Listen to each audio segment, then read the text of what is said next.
Bienvenidos a Infortambo Podcast, un espacio para las buenas preguntas y las buenas ideas de la lechería latinoamericana. Mi nombre es María Inés Rimondi y estaré acompañándolos junto a Alejandra Pichimata. Estamos orgullosas de presentarles la cuarta temporada de Infortambo Podcast. En el capítulo de hoy hablaremos con un experto en crianza, esta vez para hablar de protocolos en Latinoamérica. Hablamos con Rubén Gregoret, quien es especialista en nutrición de ganado lechero. Rubén es Master of Science en Agronomía y Lechería de la Universidad de Wisconsin e ingeniero agrónomo de la Universidad Nacional de Córdoba. Actualmente se desempeña como nutricionista para Sudamérica, Centroamérica y el Caribe en la empresa Trau Nutrition. Fue investigador de INTA en Argentina y de la Universidad de Wisconsin en Estados Unidos. ¿Alguna vez te has preguntado cómo criar ganado de manera exitosa en Latinoamérica? Descubre en este episodio los protocolos claves y consejos prácticos para el éxito en la crianza de terneras.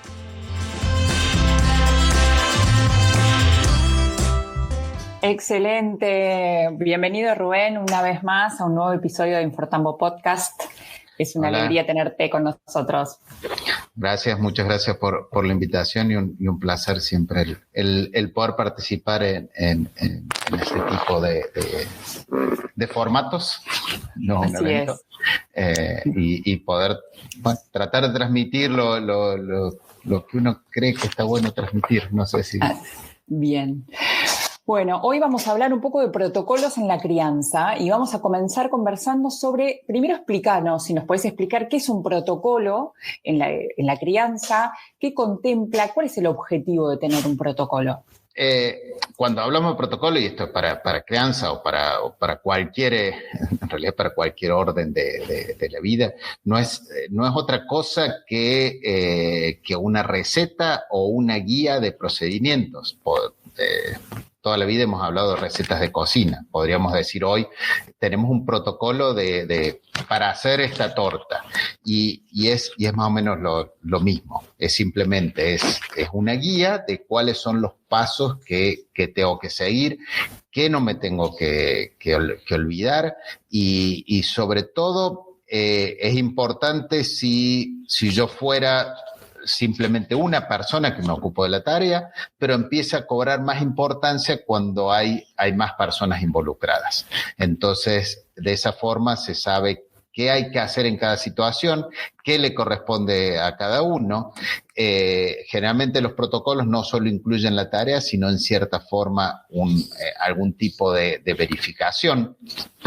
Y entonces cuando hablamos en particular de un protocolo de crianza, como parte en tu pregunta es, bueno, ¿qué incluye? ¿Desde dónde arranco?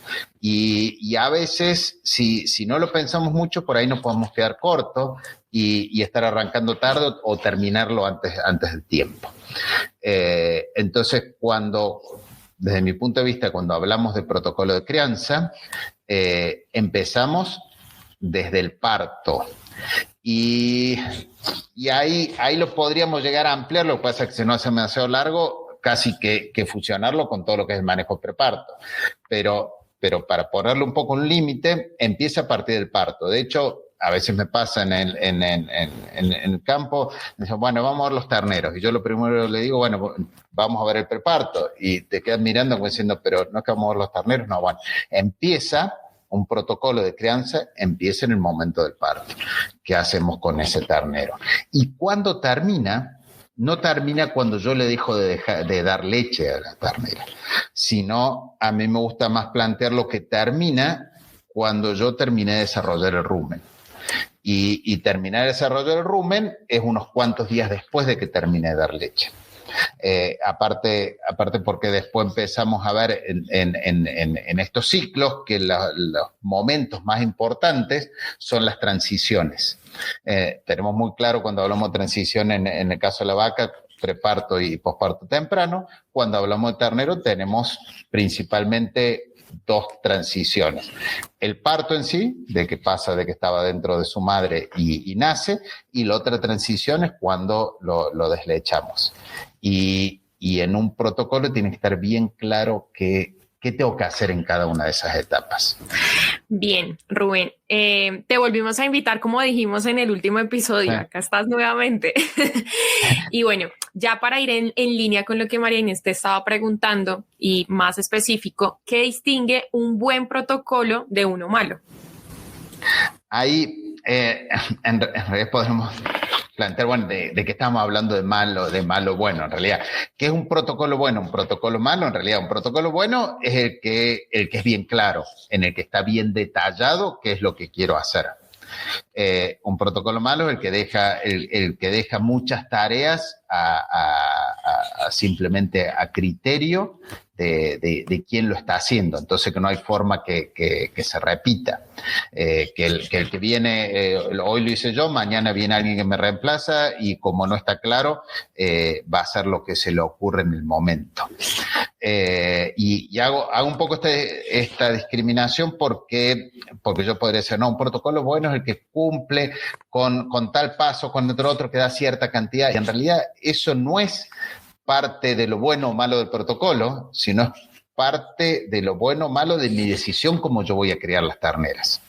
Entonces yo puedo tener un protocolo muy bueno, muy bien descrito, muy claro, pero lo que dice que tengo que hacer no sea totalmente lo correcto desde el punto de vista de las terneras.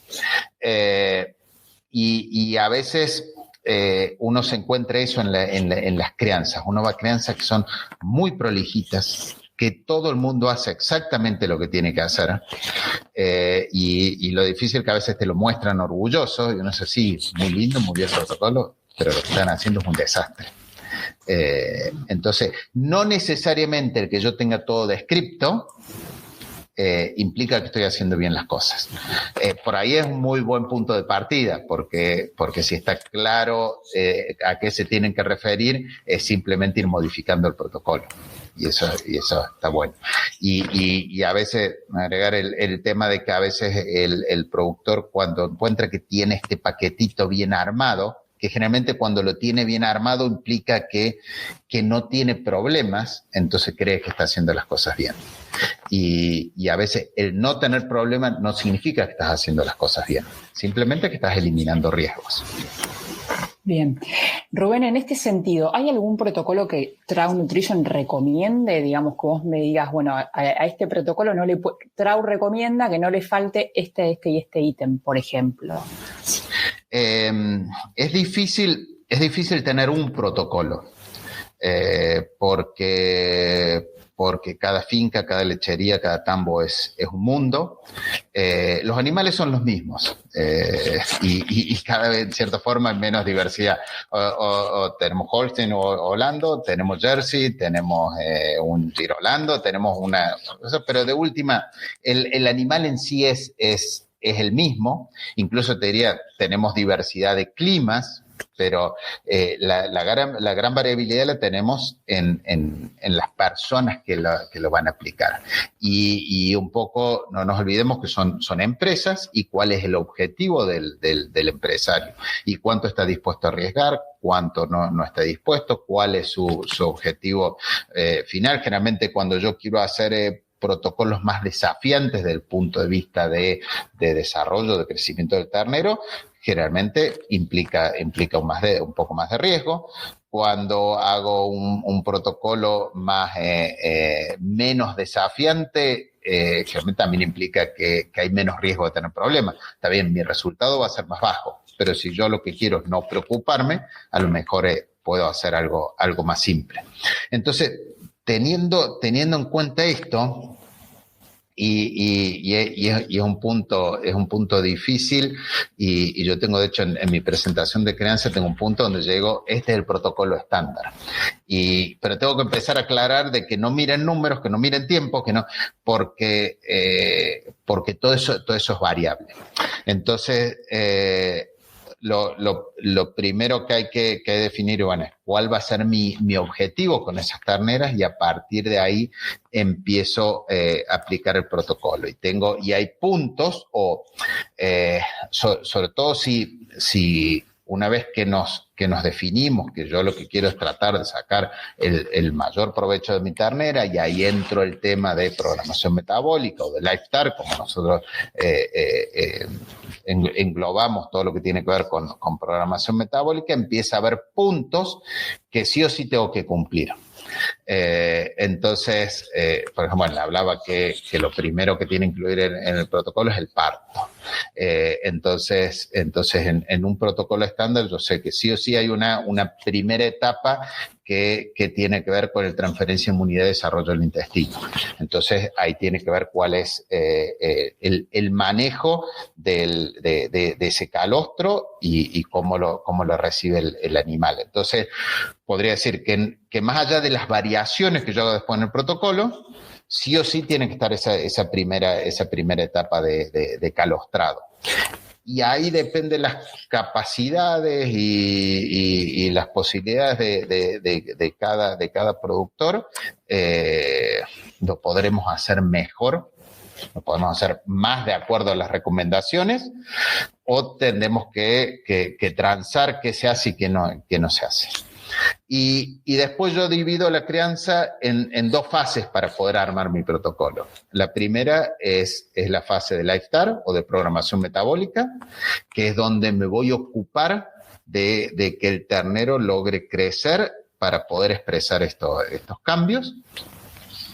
Y después viene la fase de destete, de volverlo rumiante. Y entonces voy a ocupar cuál es el tiempo de esa fase a través del manejo de otras 2 etapas. La primera es calostro, la segunda es de alimentación líquida, y la tercera es de la alimentación sólida. Es un lío y es difícil explicar, sobre todo en el aire, porque en realidad se me superponen unas con las otras. Pero entonces, tratando de definir un protocolo más o menos estándar, yo sé que sí o sí los primeros 45 días donde yo puedo trabajar sobre la programación metabólica y donde tengo que trabajar para dar la máxima cantidad de leche posible o deseable. Y ahí es donde uno tiene que empezar a poner límites. Entonces, de lo que hablamos ahí es que tenemos que dar entre 800 gramos y 1,2 kg de sólidos de leche por día a esa ternera. ¿Por qué 800 gramos? Porque cuando uno revisa la bibliografía para ver qué tipo de ensayos tienen respuestas en el cambio de producción después, y bueno, más tarde empezamos a ver que en realidad el cambio se producía porque en realidad se producen cambios en las expresiones genéticas, por eso se llama programación metabólica. Sabemos que se logran a partir de los 800 gramos. Obviamente todo esto es biología, siempre ponemos números, tenemos que saber que son aproximados, que a lo mejor yo lo logro con 150 o necesito 1 kilo, todo depende de las condiciones. Y eso también es muy importante que yo sepa, a su vez cuando hago protocolos, y me estoy volviendo un poco para atrás, pero más allá que el protocolo sea como una receta rígida, nunca me tengo que olvidar que es biología. Y que por más que yo haga todo exactamente como dice el protocolo, a lo mejor no logro exactamente muy buenos resultados. Pero sí sé, y uno puede buscar ejemplos, de hecho la semana pasada estaba en una reunión en Troncolau, que es un grupo de muchos productores que son bastante buenos en esto de seguir protocolos, y obviamente no tienen los resultados perfectos. Pero van mejorando día a día porque son buenos aplicándolos. Entonces, el protocolo es algo fijo, pero yo tengo que hacer trabajo con biología. Tengo que ir adaptando y tengo que confiar que por ser riguroso en lo que aplico voy a ir mejorando y que de última tampoco los protocolos no están escritos en piedra, se cambian. Entonces, y ahora retomo, todos los 800 gramos, lo que creemos que es lo mínimo. El 1,2 kg de sólido de leche es lo que consideramos que es donde tengo un buen equilibrio entre inversión y retorno de la inversión. La realidad es que tampoco lo tengo del todo claro, porque a lo mejor si 1,2 kg fuera 1,5 kg, a lo mejor podría obtener mejores resultados, pero no tengo datos en la ciencia que me avalen eso, mientras que del kilo 200 sí tengo. Y entonces tengo que tratar uso eso como referencia. Ahí los que escuchan por ahí se estarán pensando por qué hablo de 800 gramos de un kilo 200 de sólidos de leche y no estoy mencionando litros. Porque en realidad es importante que yo tenga claro, así como en las vacas adultas hablamos de materia seca, de un ensilaje, porque es un alimento húmedo, la leche es un alimento líquido, donde tiene una parte de agua y tiene una parte de sólidos. Son los sólidos de esa leche, son los que me alimentan al ternero. Entonces, por eso es muy importante que yo mida en sólidos de leche. Si trabajo con leche entera, tendré que saber cuáles son los sólidos de mi leche para saber cuántos litros tengo que dar. Si trabajo con sustitutos lácteos, puedo tener cierto manejo de la concentración para saber cuántos sólidos doy. Entonces, esta fase de crecimiento, yo tengo que hacerla durar por lo menos 45 días. Yo sé que necesito los primeros 45 días de vida, tengo que maximizar la alimentación líquida para poder generar la programación metabólica. Mientras antes empiece con niveles altos de leche, mejor, porque más antes consigo el impacto. Después de los 45 días, ya no trabajo sobre esta programación metabólica. Entonces, por eso, en mi protocolo estándar, yo planteo maximizar el suministro de leche los primeros 45 días. Después se me empieza a mezclar con la parte del protocolo para asegurar el desleche, o sea, el desarrollo del rumen. Y yo sé que necesito por lo menos 3 semanas para desarrollar el rumen. Entonces, son la primera fase de programación metabólica, son sí o sí 45 días, y en cierta forma sí o sí necesito 3 semanas para desarrollar el rumen. Y entonces si yo simplemente me ciño al protocolo básico, yo tendré que decir, hasta el día 45 maximizo suministro de leche, a partir del día 45 empiezo a bajar leche y por lo menos me tomo 3 semanas para destetar. Entonces voy a estar en el protocolo de base o estándar, desteto mi ternero a los 2 meses y 1 semana, las 9 semanas de vida. Y de hecho la recomendación es nunca destetar antes de esas 9 semanas de vida. Después, como le dije, los productores o cada finca, cada lechería es un mundo. Hay alguien que me va a decir, no, yo no quiero destetar los terneros antes de los 2 meses y medio. Bueno, perfecto. Sigo hasta los 2 meses y medio. Yo no quiero destetar antes de los 3 meses. Sigo hasta los 3 meses.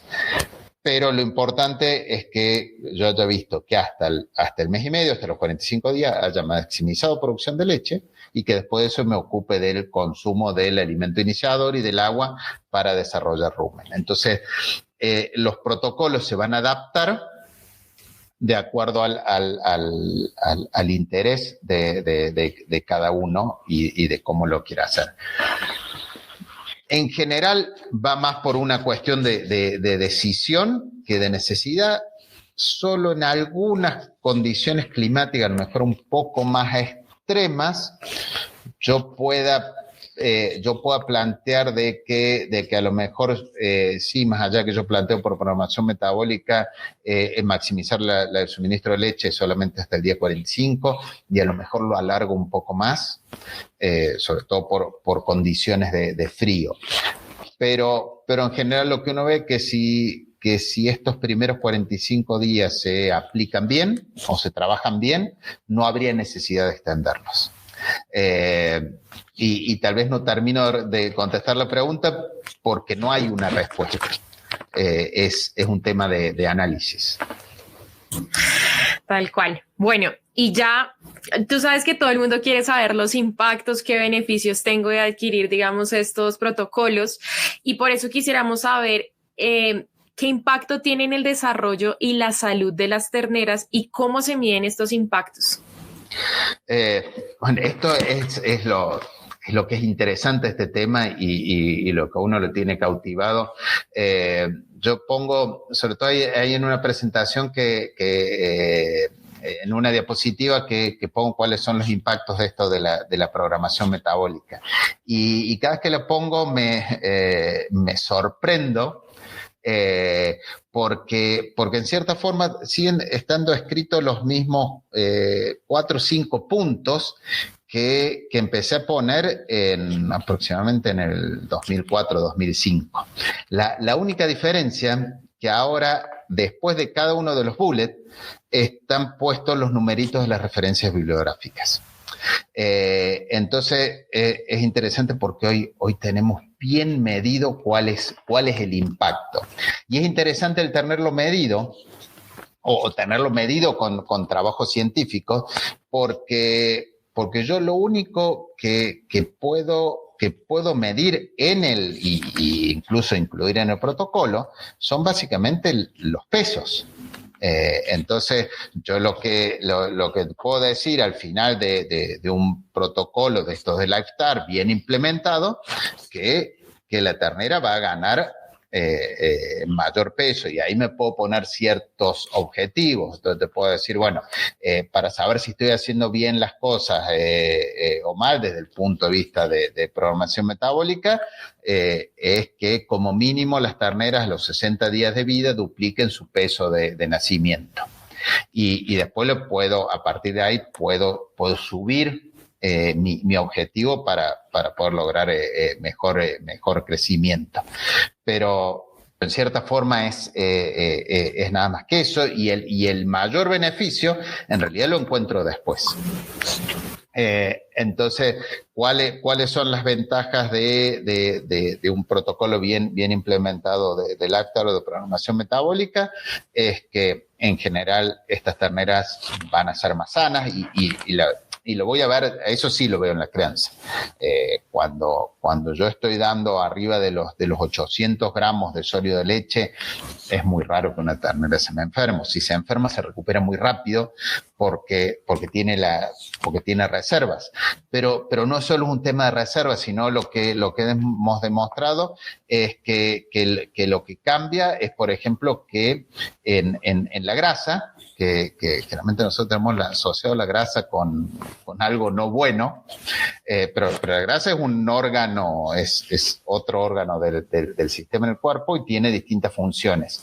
Y en particular con estos cambios de alimentación, lo que encuentro que en vez de tener pocos adipocitos, que son las células grasas, y grandes con mucha reserva, tengo muchos pequeños. ¿Qué es lo que favorece tener muchos pequeños que pueden como movilizarse más rápido, crecer o achicarse más rápido, y a su vez permiten diferenciarse, y empiezo a tener más de estos adipocitos que se llama grasa parda, que tienen mitocondria, que pueden producir energía, y pueden producir energía mucho más rápido. Entonces, ¿qué permite? Por ejemplo, un ternero que tiene frío, en vez de temblar para calentarse, rápidamente puede quemar grasa y mantener su temperatura. O un ternero que se enferma, que necesita la fiebre como mecanismo para matar el patógeno, rápido puede quemar grasa para producir fiebre y matar ese patógeno.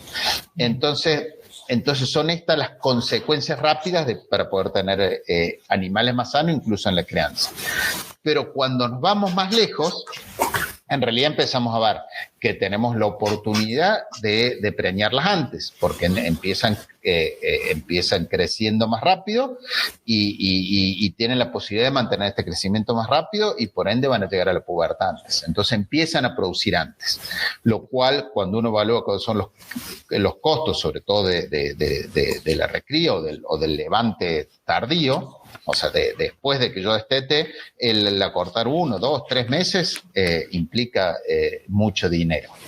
Después, y eso es variable, depende de los ensayos, pero en general producen mayor cantidad de leche. En general producen leche con mayor nivel de sólidos, y en general son animales más sanos. Y un dato que tenemos relativamente nuevo, o que lo vamos ampliando cada año, porque tenemos el ensayo de Lifestar que empezó en el 2015 y todavía sigue, tenemos una mayor supervivencia. En el ensayo de Lifestar tenemos 3 veces más vacas que están llegando a la 7ª lactancia, longevas, con mayor producción por día de vida, porque ahí se empieza a, no solo que llegue más tiempo y después mayor producción vitalicia, sino que a su vez sus periodos de no producción, porque también quedan preñadas antes, son más cortos. Entonces, lo que mejora es lo que denominamos producción por día de vida, que es más importante por ahí que la producción vitalicia, porque en realidad me está diciendo yo puedo comparar bien lo que gasto para mantener ese animal y cuánto me produzco en cada día de vida. Entonces, y tratando de volver hacia la pregunta inicial, yo tengo evaluaciones que voy a hacer en el momento de la crianza. Entonces tengo evaluaciones para ver si se viene el calostrado, que puedo medir cuál es la transferencia de inmunidad pasiva, puedo medir cuál es el crecimiento, puedo medir cuál es el consumo tanto de leche como de alimento y hacer evaluación concreta de lo que pasa ahí. Pero en todo esto generalmente no tengo un retorno. Está bien, le puedo poner un valor al kilo ganado y sacar, que en realidad es muy interesante, es sacar cuál es la relación entre mi inversión y el kilo ganado y hacer un retorno a la inversión. Lo que pasa es que no lo estoy vendiendo, entonces todavía sigue siendo inversión. Y mi retorno y mi evaluación final es cuando esos animales están produciendo.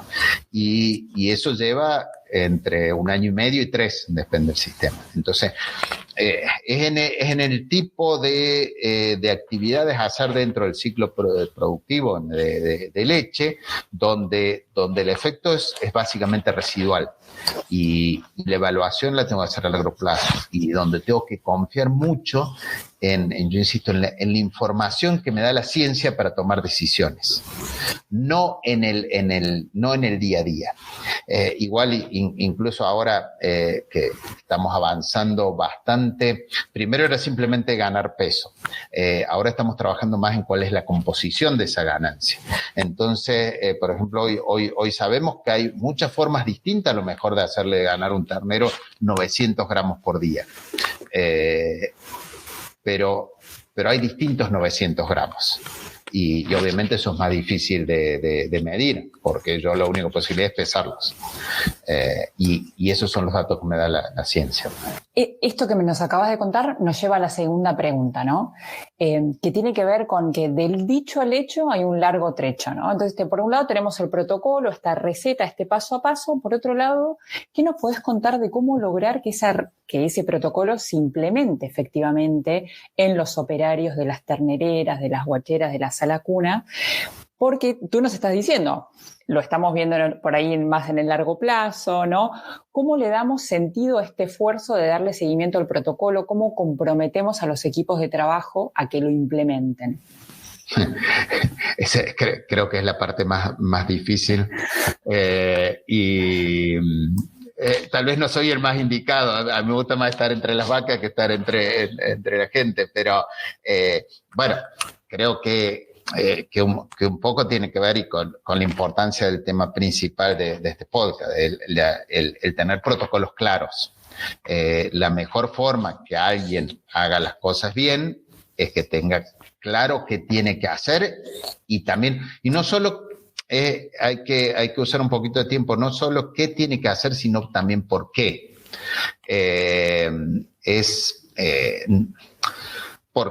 Primero porque el protocolo puede estar errado, no tiene sentido el hacer algo, y después que cuando uno sabe para qué hace algo, también lo termina haciendo con más ganas.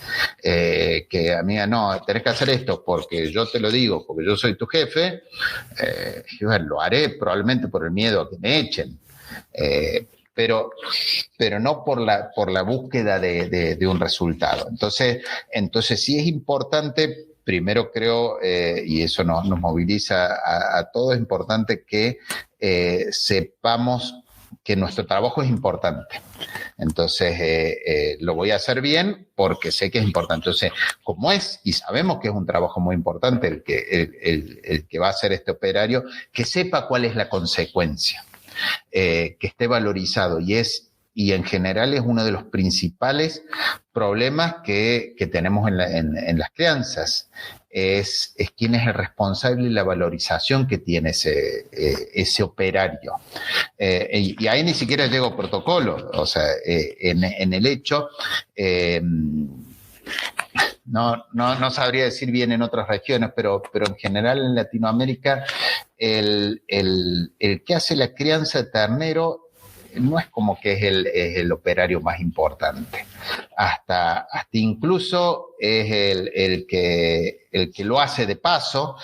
Una cuestión muy común, y lo veo en toda la región, ¿a quién le dan la crianza de ternero? A la mujer del ordeñador.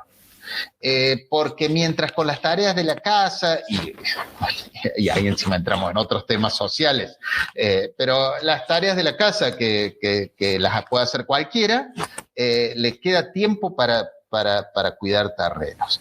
Y a veces se lo trata de valorizar, y yo me saco, lo que pasa que como una última una actividad comercial hay que tratar de no sacarse con los clientes. Cuando dice, no, porque tienen habilidad materna. A mí me hierve la sangre adentro porque hay mujeres que tienen habilidad materna, hay mujeres que no, hay hombres que la tienen y no dejan de ser muy hombres por tener habilidad materna. Pero de hecho eso me lleva a que incluso en el ambiente el hombre que es muy bueno criando terneros, hasta se lo mira con cierta desconfianza. La geografía es muy grande, culturalmente estamos en distintos puntos y lamentablemente todavía lo general en la región sigue siendo el machismo muy fuerte. Y entonces, por eso, lo primero es el valorizar a quien lo hace. Yo creo que, tal vez porque a lo mejor es donde últimamente ocupo más parte de mi tiempo, pero yo creo que es donde tenemos que ganar el mejor operario. Muchas veces se busca, el mejor operario lo pongo a lo mejor arriba del tractor, y en realidad arriba del tractor, ya sea para preparar un mixer, para dar comida, no tiene que usar mucho criterio. Cuando hablo de criar terneros y hay una parte que es difícil de protocolizar, que es la observación. Es muy importante que quien cría los terneros tenga tiempo para mirar a los terneros, porque es donde yo me voy a adelantar a los problemas. Entonces, por eso, y volviendo a la pregunta anterior, de un buen protocolo tiene que contemplar que esa persona no esté el 100% del tiempo ocupado, sino que tiene que tener tiempo para poder observar los terneros. Entonces, un error muy común es, no, simplemente, claro, en el protocolo de crianza de ternero implica dar la leche a la mañana, después de dar la leche se lavan los utensilios, se repone el alimento iniciador, se pone agua, se limpia y a lo mejor se ve que eso se puede hacer en 2 horas y, bueno, entonces después se puede ir a hacer otra cosa. Y recién vuelve a la tarde y es importante los tiempos. Hay un artículo, no sé si ya salió publicado o no en Fortambo, que habló del tema de ordeñadoras automáticas y de alimentadores automáticos. Y el principal problema es creer que el alimentador automático te ayuda a ahorrar en mano de obra. En realidad lo que te permite el alimentador automático es tener personal más capacitado para mirar a los terneros y no tenga que perder tiempo preparando la leche que se puede hacer mecánicamente. Entonces, el tema, ¿cómo incentivo yo que se haga bien? Primero teniendo pautas claras, y eso tiene que ver con que esté claro cuál es el protocolo. Dentro del protocolo, yo tengo que agregar ciertos puntos de medición. Y se tienen que hacer y tiene que estar claro para qué se hacen. Y después funciona de distintas formas en distintos lugares con distintos tipos de personas. Yo creo que no siempre el reconocimiento tiene que ser es económico. A veces una persona, alguien está más contento porque simplemente lo feliciten por hacer un buen trabajo o poder mostrar que está haciendo un buen trabajo y aparte viene el tema monetario, pero tiene que estar claro si ese trabajo se está haciendo bien o se está haciendo mal. Y después, bueno, eso los especialistas en recursos humanos saben cómo manejar ese tema, pero lo importante a los especialistas de recursos humanos, darles cuáles son los parámetros donde yo tengo que chequear. Y a partir de ahí logro ese incentivo. Perfecto. Rubén, clarísimo. Y para ir despidiéndonos ya, te queríamos pedir un mensaje final, ¿no? Para aquel productor que te esté escuchando o mismo operario que te está escuchando, teniendo en cuenta, digamos, la empresa para la cual estás trabajando de mucha base de innovación, de ciencia aplicada. ¿Cuál sería el mensaje final?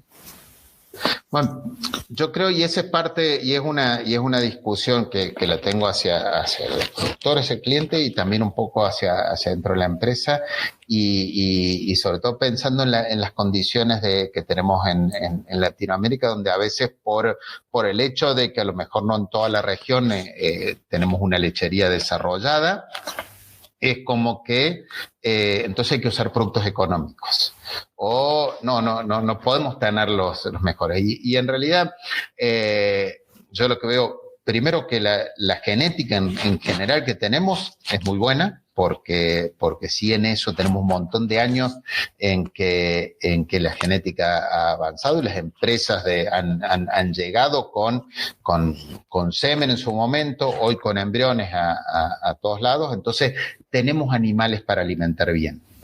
Entonces, que el beneficio de usar el mejor producto y de la mejor forma se ve.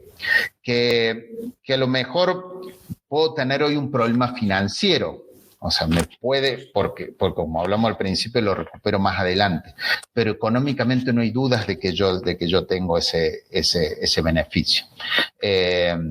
Algo que me encontré, pues en cierta forma, si bien en crianza, podría decir que hace 20 años que vengo trabajando, con sustitutos lácteos, en realidad vengo trabajando hace aproximadamente 8 años.